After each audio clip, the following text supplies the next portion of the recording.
할렐루야! 할렐루야! 우리 강한 용사, 우리 로뎀 정말 부흥의 새들이 일어날지어다. 오늘 예배를 통해서 앞으로 사역을 통해서 여러분 인생 가운데 열려지고 풀려지고 일어나는 은혜가 있을지어다. 아멘. 축복합니다. 휴스턴 가보신 분 계신가요? 여기 한 분 계시네요. 네, 여기도 계시고. 네, 우리 아까 목사님 말씀해 주신 것처럼 휴스턴에서 왔습니다. 네, 휴스턴에서 왔고요. 제가 이제 휴스턴에 있는 순복음교회에 이제 청년들을 저도 이제 맡아서 같이 우리 박 목사님처럼 같이 이렇게 재밌게 놀고 있습니다. 제가 이제 휴스턴에 온 지도 이제 1년 정도 된 것 같아요. 제가 이제 초반에 휴스턴에 이렇게 와가지고요. 이제 뭐 청년 사역도 하고 또 예배 사역도 하면서 어느 날 이제 청년들 몇 명하고 교회 근처에 있는 카페를 가게 됐습니다. 그래서 카페에서 이제 차를 마시면서 아무래도 제가 처음 이제 온 지 한 달 되었을까요? 뭐 이런저런 이제 뭐 아이스 브레이크도 하고 이것저것 또 개인적인 것도 물어보고 이런 시간이었어요.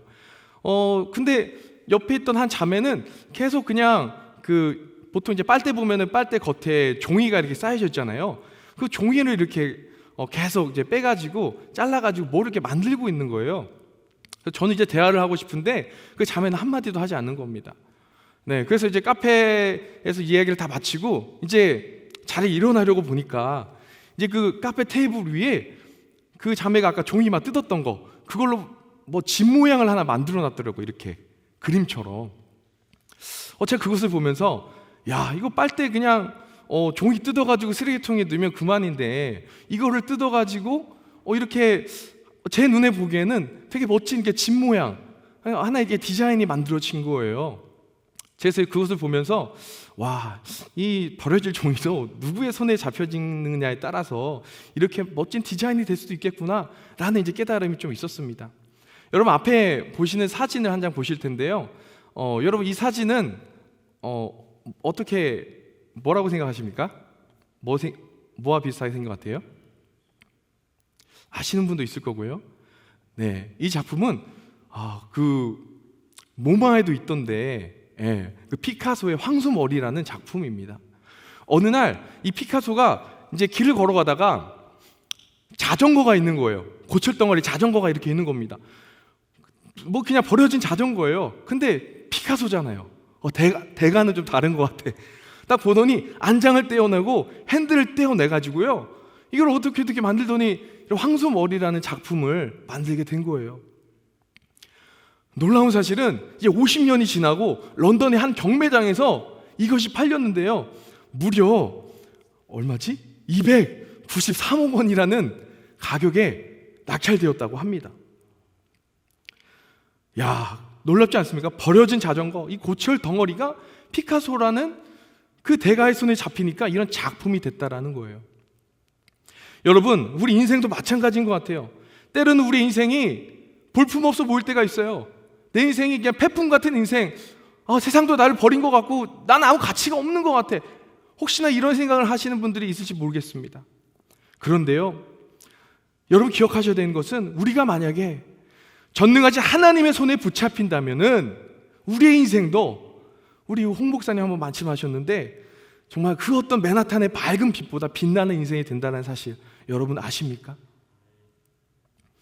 그렇게 하나님의 손에 붙잡힌 바되어 조연 같지만 반짝하고 빛나는 인생을 살았던 그 한 사람, 바로 오늘 본문에 등장하는 삼갈이라는 인물입니다. 먼저 삼갈이 등장하기 전에 역사적인 상황을 우리 잠깐 살펴보기 원해요. 삼갈이 등장하기 전에 두 명의 사사가 있었습니다.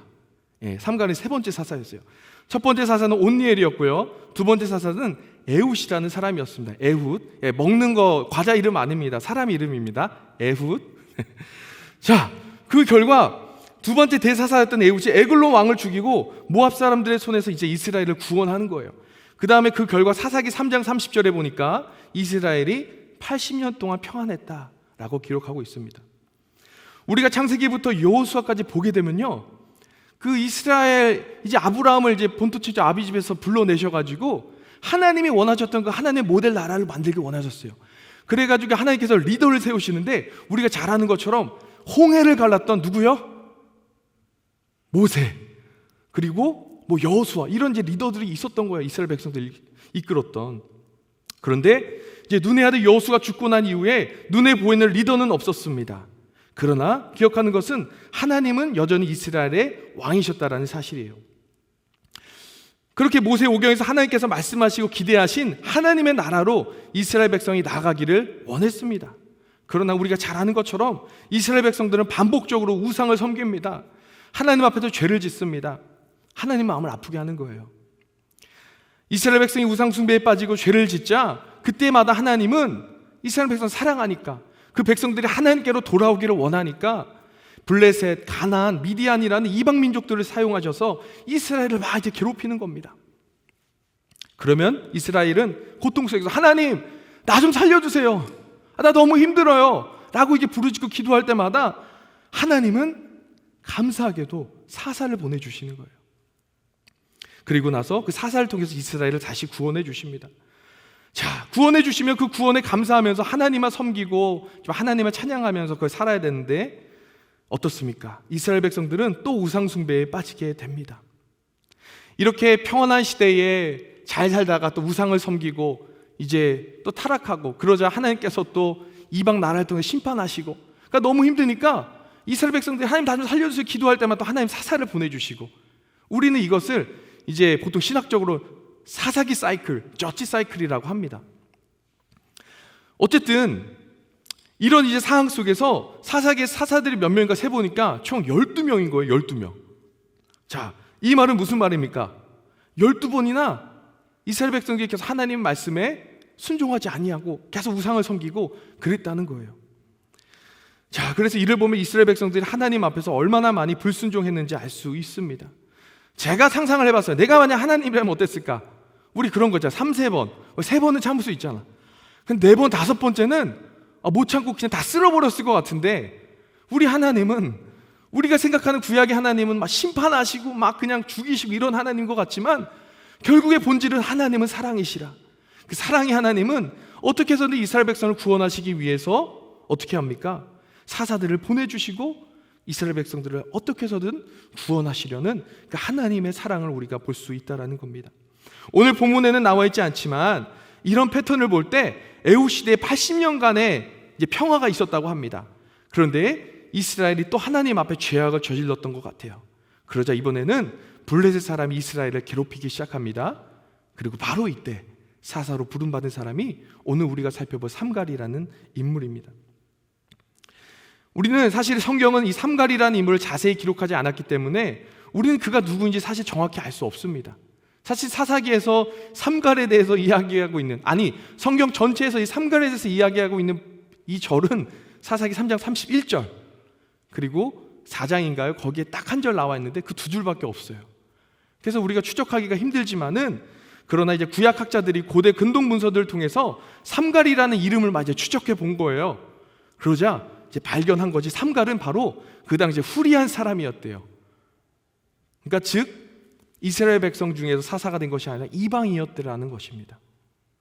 또한 본문에서 우리가 보니까 삼갈의 앞에 이제 머더파잉 하는 그게 뭐냐면 아낫의 아들이라고 되어 있습니다. 아낫의 아들. 그럼 아낫은 누구인가 살펴보니까 아낫은 사람 이름이 아니라는 거예요. 사람 이름이 아니라 아낫은 가나안 신화에 등장하는 전쟁의 여신이었대요. 그게 무슨 말이에요? 삼갈은 이방 여신 아낫의 아들로 불린 것을 보니까 과거 아낫을 섬겼던 이방인 집안 출신이었습니다. 11명의 사사가 다 이스라엘 12지파 출신인데 삼갈은 바로 이방인 출신이라는 겁니다. 여러분 놀랍지 않습니까?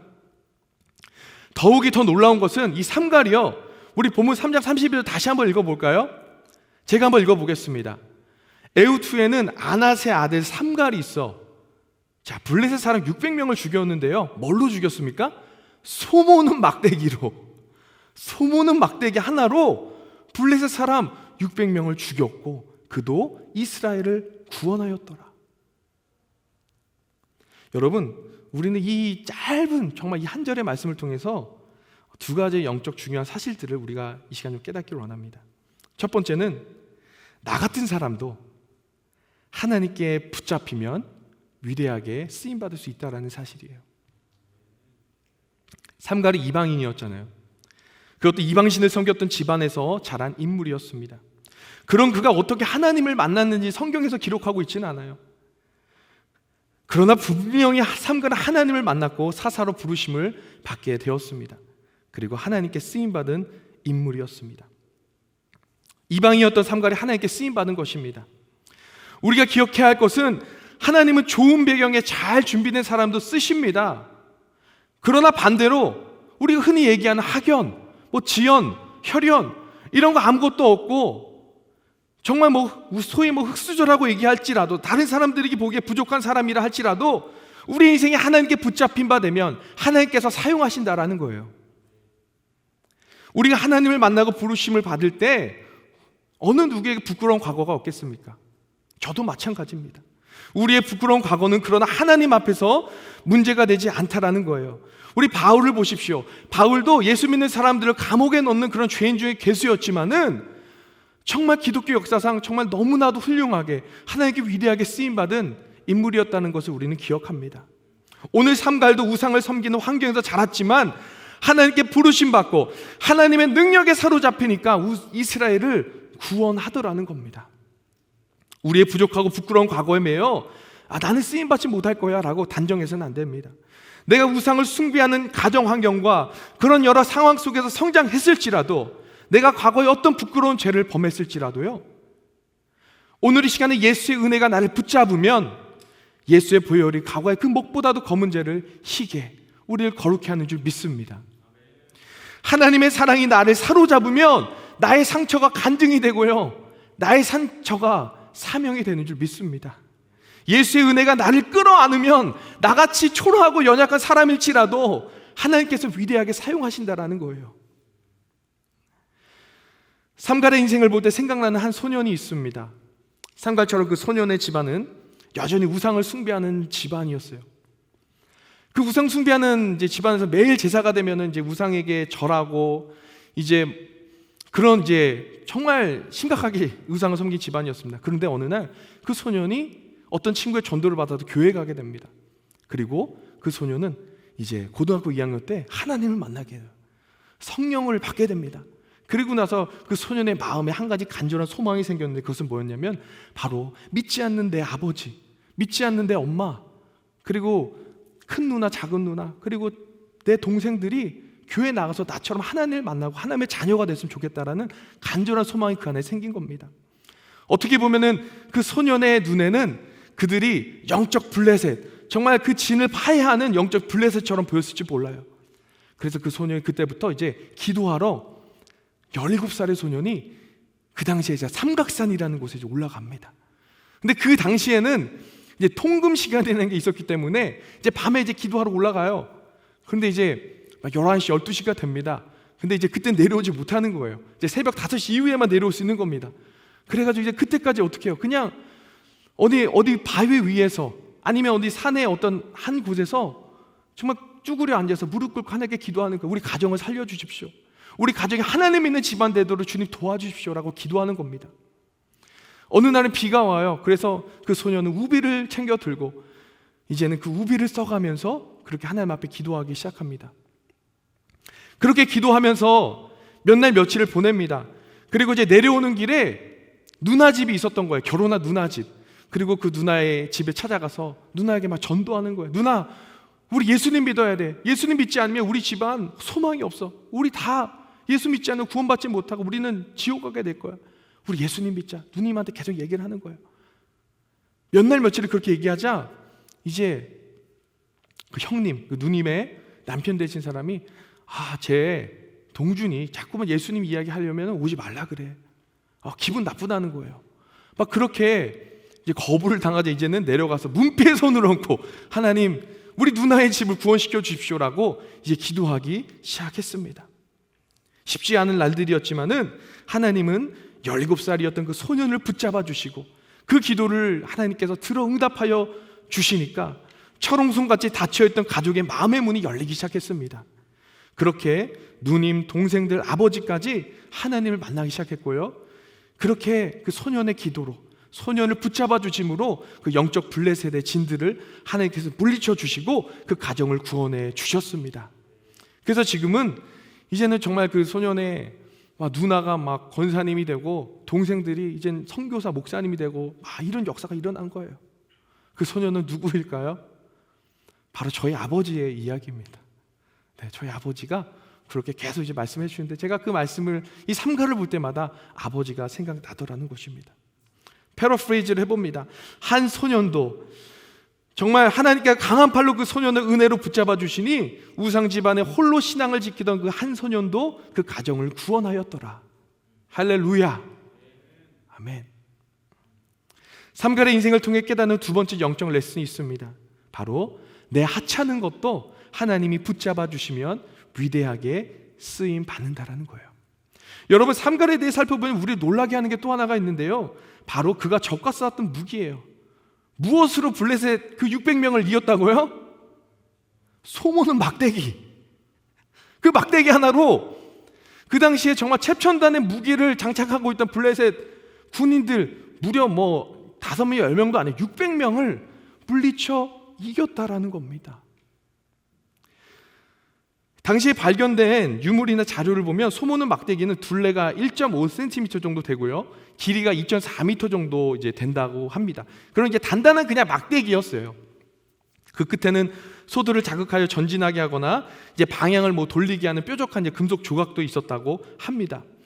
그런데 삼갈이 바로 이런 막대기로 당시 창이나 둥근 방패나 또 길고 넓은 칼이나 삼가 단검과 같은 그 당시로 치면은 정말 최첨단 무기로 무장하고 정말 잔혹하기로 유명했던 그 블레셋 사람들을 이길 수 있었다라는 거, 여러분 놀랍지 않습니까?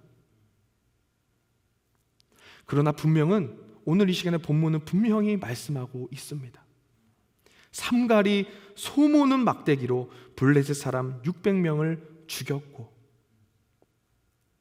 삼갈의 소모는 막대기는 블레셋 사람 무기에 비하면 너무 보잘것없는 것이었죠. 그야말로 삼갈이 그냥 소모는 막대기를 붙잡았을 때는 그냥 소모는 막대기예요. 그러나 하나님께서 그의 소모는 막대기를 붙잡아 주시니까 그 소모는 막대기는 블레셋을 물리치는 강력한 무기가 되었다라는 것입니다. 여러분, 다윗의 물맷돌을 보십시오. 홍해를 갈랐던 모세의 지팡이를 보세요. 그냥 물맷돌이에요. 그렇죠? 그냥 홍해 갈랐던 지팡이가 지팡이입니다. 근데 이것들이 어떻게 그 이스라엘 백성들을 구원할 수 있었습니까? 하나님의 손에 붙잡히니까 이런 놀라운 구원의 역사가 있었다라는 사실이에요. 그렇습니다. 내가 가지고 있는 것이 여러분 무엇인지는 사실 하나님 앞에 중요하진 않습니다.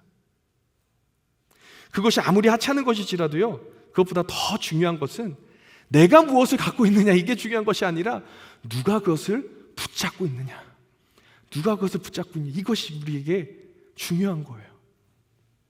나만 붙잡고 있으면 그저 인간의 도구입니다. 그러나 하나님이 붙잡아 주시면 이 땅을 구원하는, 우리가 아까 고백했던 것처럼 한라에서 백두까지 그 열방 가운데 복음의 능력을 전할 수 있는 강력한 무기가 된다는 사실입니다. 여러분에게 오늘 이 시간에 한 가지 질문하고 싶어요. 여러분이 가지고 있는 소모는 막대기는 무엇입니까? 여러분의 소모는 막대기는 무엇입니까? 여러분이 부족하다고 느끼는 여러분의 어떤 달란트, 그런 직업, 혹시 그 무언 어떤 something else 뭐가 될 수가 있죠.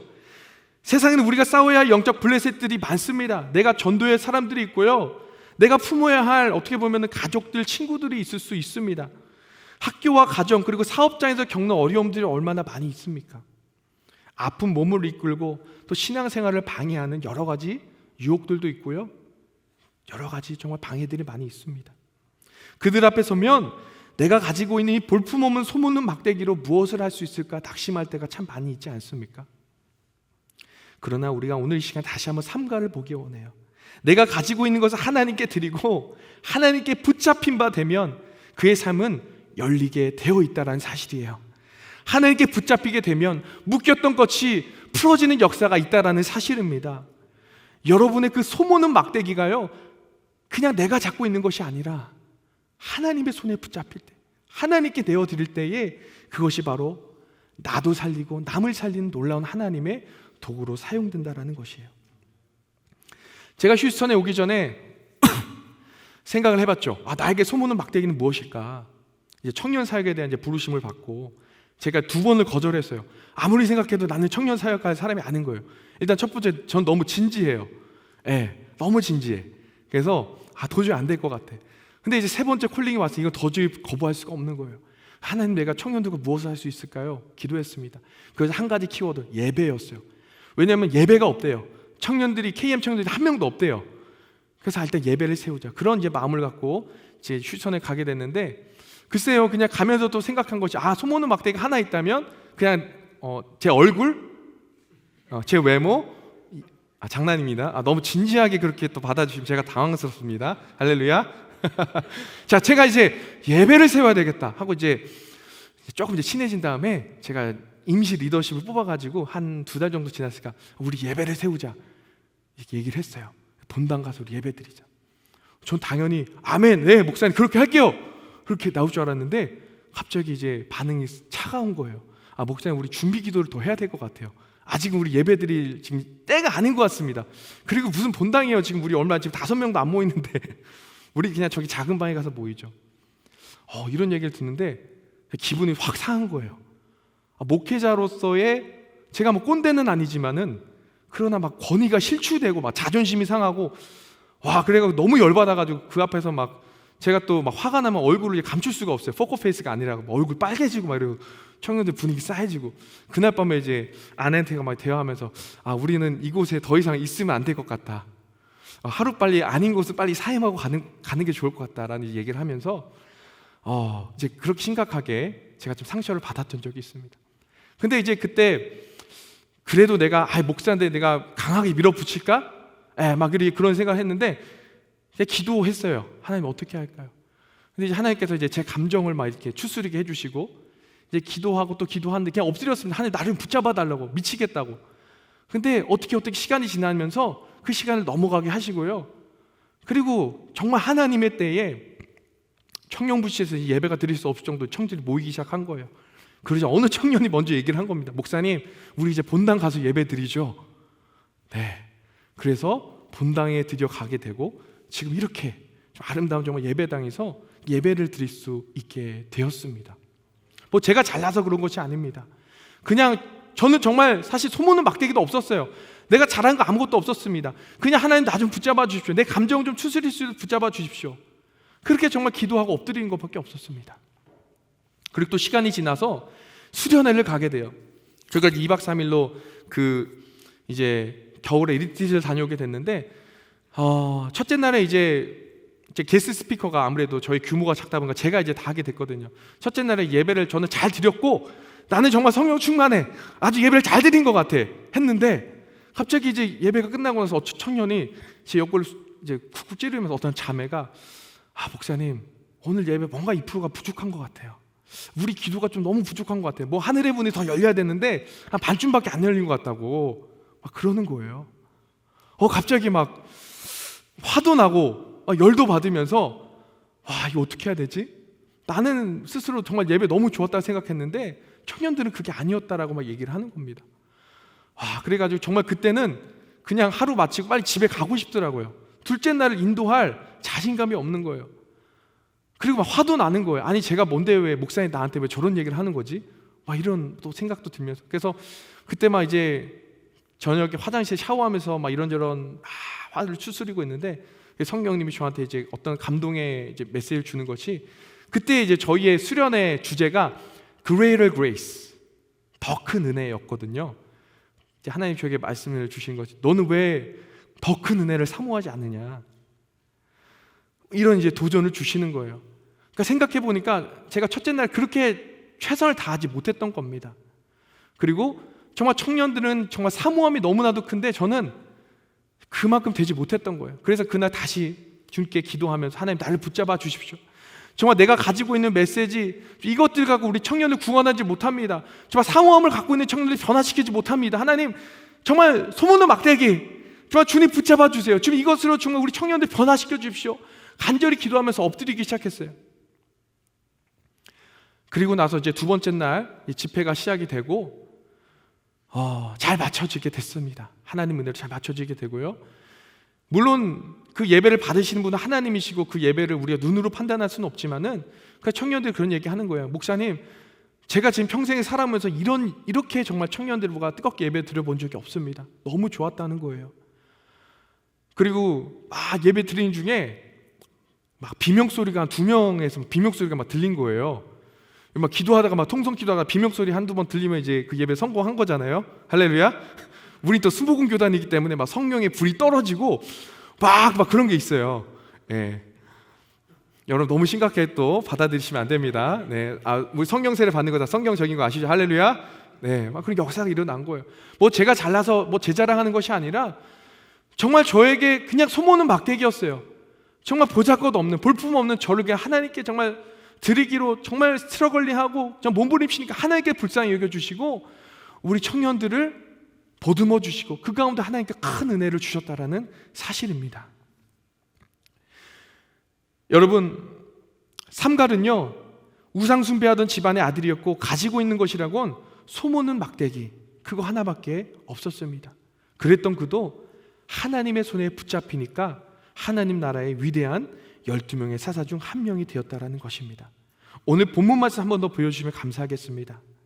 여러분, 에우투의 아나세아의 삼갈이 있어 소모는 막대기로 블레셋 사람 600명을 죽였고, 우리 여기서부터 우리 같이 한번 읽어봤으면 좋겠어요. 시작. 그도 이스라엘을 구원하였더라. 그도 이스라엘을 구원하였더라. 우리 인생이 때때로 태풍같이 느껴지고요, 별 볼 일 없는 막대기처럼 보이는 것 같습니다. 그러나 그러한 인생도 하나님의 손에 붙잡히면 하나님께 위대하게 쓰임받는 놀라운 하나님의 사람이 된다라는 겁니다. 사랑하는 우리 강한 용사, 우리 로뎀 여러분, 우리 인생에 많은 스토리 필요 없습니다. 사람들은 이 세상에 많은 업적을 기록한 그런 사람이 위대한 인생이라고 생각할지 모르지만 하나님 앞에서는요, 여러분, 그냥 딱 한 줄만 기록되면 되는 거예요. 하나님 앞에 기록된 딱 한 줄, 하나님께 붙잡힌 바 된 그 인생, 하나님께 붙잡힌 바 돼서 사용받았던 그 스토리, 많은 줄 필요 없어요. 딱 한 줄이면 됩니다. 그 한 줄이면은 그 사람이 이 땅에서는 주인 같을지 모르지만 하나님 앞에서는 주인공이라는 사실을 오늘 이 시간에 우리가 같이 기억했으면 좋겠습니다. 그래서 우리 하나님 앞에 우리 모두가 섰을 때 삼갈처럼 하나님 우리의 인생을 요약해 주시면서 우리 강한 용사, 우리 로뎀, 우리 청년들에게 이렇게 얘기해 줬으면 좋겠어요. 내 사랑하는 딸 아무개는 음치박시였지만 하나님의 손에 붙잡히니까 아름다운 찬양으로 하나님께 영광 올려 드렸더라. 내 사랑하는 딸 아무개는 아픔임에도 불구하고 하나님께 붙잡힌 바 되어 이전보다 더 건강하게 하나님께 기도하며 교회를 중보하며 그렇게 남은 인생을 보냈더라. 내 사랑하는 아들 아무개는 가지고 있지 많지 않은 물질이었지만 그 물질이 하나님의 손에 들여지고 그 옥합이 하나님 앞에 깨어졌을 때 누구보다 더 풍성하게 하나님의 교회를 섬겼더라. 여러분, 오늘 이 시간에 우리 같이 찬양하면서 우리 주님 앞에 이렇게 기도하며 나갔으면 좋겠습니다. 하나님, 나를 붙잡아 주십시오. 나의 감정을 붙잡아 주시고요, 나의 생각을 좀 붙잡아 주시고요, 하나님, 내 뜻과 내 생각과 내 기준과 전통과 그 경험으로 이 땅을 판단하고 살아가는 것이 아니라 정말 하나님의 뜻대로, 그 하나님의 능력에 붙잡힌 바 되어 그렇게 살아내고 이 땅을 돌파해 나가는 하나님, 이 땅의 강한 용사를 우리 세워주십시오. 우리 이렇게 기도하면서 같이 나아갈 텐데 우리 같이 찬양했으면 좋겠어요. 주 은혜임을 우리 고백하며 주님께 나아갑니다.